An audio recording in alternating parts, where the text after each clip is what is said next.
Perkenalkan, nama saya Niputu Yunita Cipta Dewi, nomor absen 34 kelas 10C. Di sini saya akan menjelaskan permasalahan kasus bullying di sekolah. Pertanyaannya, apa saja dampak penyebab dari bullying di sekolah? Yaitu merasa terisolasi secara sosial, tidak memiliki teman dekat atau sahabat, dan tidak memiliki hubungan baik dengan teman di sekolah. Bullying ini bisa menyebabkan trauma. Trauma ini mempengaruhi penyesuaian diri dengan lingkungan sekitar, terutama di sekolah. Solusinya yaitu menegur pelaku bullying agar dapat memberikan perhatian dan masukan kepada pelaku. Kedua, mendukung korban agar dapat memulihkan rasa percaya dirinya kembali. Dan yang terakhir, membantu pelaku menghentikan perilaku buruknya. Nama saya Nilo Gede Eka Prajani, nomor absen 29. Di sini saya akan menjelaskan permasalahan tentang rambut rontok. Apa penyebab dari rambut rontok? Rambut rontok bisa terjadi karena riwayat keluarga atau keturunan dan bertambahnya usia. Selain itu juga ada perubahan hormonal dan medis, obat-obatan dan suplemen, terapi radiasi kepala, gaya rambut dan perawatan, trauma, stres, kurang gizi, menggunakan produk yang tidak cocok. Solusinya, menghindari pemakaian produk-produk rambut secara berlebihan, tidak mengikat rambut secara kencang, menghindari penataan rambut secara berlebihan menggunakan hair dryer atau curling iron, menjaga dan melindungi rambut dari sinar matahari dan sumber sinar UV yang lain. Hindari konsumsi suplemen dan obat yang memiliki efek kerontokan pada rambut. Bila kamu mengalami kemoterapi, tanyakan kepada dokter mengenai topi pendingin. Topi ini dapat mengurangi resiko kerontokan rambut selama kemoterapi. Nama saya Gede Nyoman Januarta, nomor absen 1. Saya akan mengangkat permasalahan tentang kebakaran hutan. Apa saja penyebab kebakaran hutan tersebut?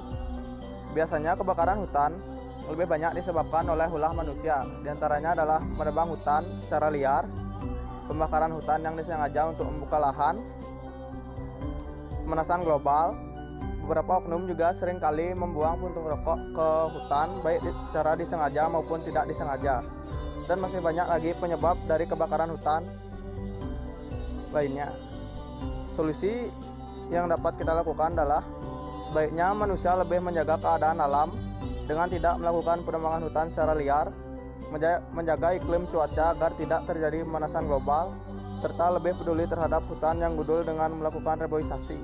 Perkenalkan, nama saya Nikada Ade Sutriyati, nomor absen 23. Di sini saya akan menjelaskan tentang kenakalan remaja. Pertanyaannya, dari permasalahan ini ialah mengapa kenakalan remaja bisa terjadi? Karena adanya masalah yang belum terselesaikan dilapiskan menjadi suatu fenomena atau kejadian yang mengganggu kenyamanan masyarakat. Contohnya ketika tawuran terjadi, banyak warga sekitar yang merasa cemas dan ketakutan.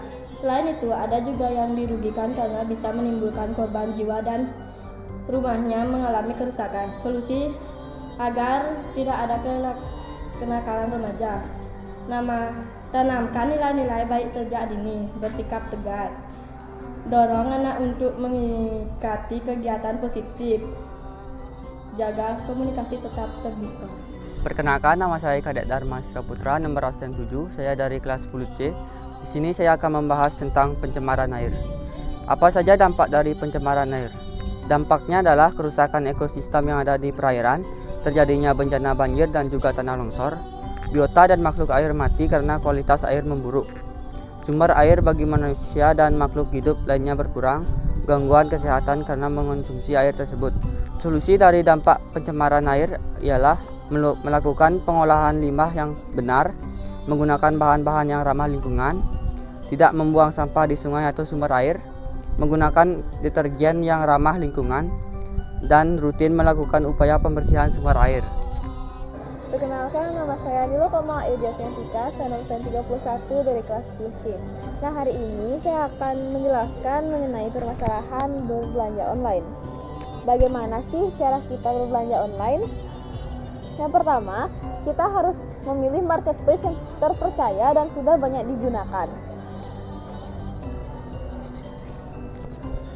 Lalu kita melakukan riset produk yang kita beli, mulai dari membandingkan harga, membaca deskripsi produk, maupun melihat review agar nantinya produk yang kita pilih sesuai dengan ekspektasi yang kita mau. Lalu kita harus memeriksa total belanjaan, simpan bukti transaksi, pilih jasa pengiriman yang jelas, serta cek kembali. Solusi dari permasalahan ini yaitu kita harus membuat prioritas kebutuhan saat kita berbelanja. Berbelanja di toko terpercaya dan pisahkan anggaran pokok belanja. Kalau bisa, ikuti flash sale agar harga dapat potongan. Lalu, jika kita memiliki kode promo, kita bisa menggunakan kode promo. Sekian dari saya, terima kasih.